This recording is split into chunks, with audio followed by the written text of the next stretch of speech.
Stop the Traffik is a global charity organization that is trying to raise awareness about human trafficking. One of the underlying messages is that it takes a local community to solve a global problem.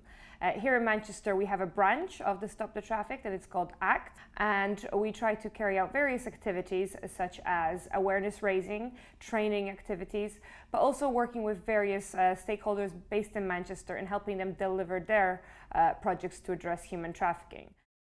I nominated Julia for the award because I've managed to observe her over the past few years in her work with the Stop the Traffik Manchester group, and in everything she does she's always been very inspiring, and it struck me how much time and effort she puts into something that she does on a volunteer basis, and I've always been extremely impressed with both what she's doing and the results she gets.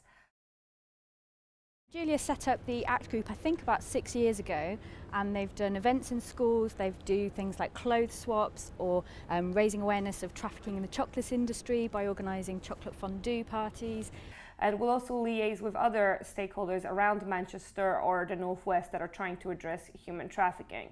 So, for instance, recently she's developed a very strong partnership with Manchester Police so that we can go on various areas where, for instance, we might find sex traffic victims.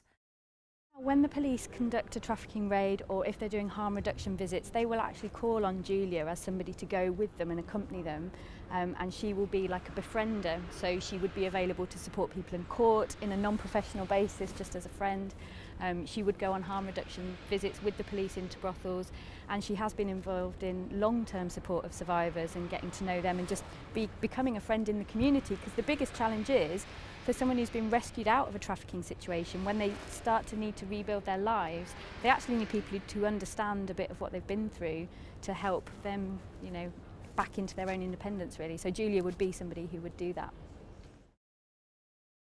I think Julia deserves to be recognised as the Volunteer of the Year because of the amount of work she puts to this very important cause.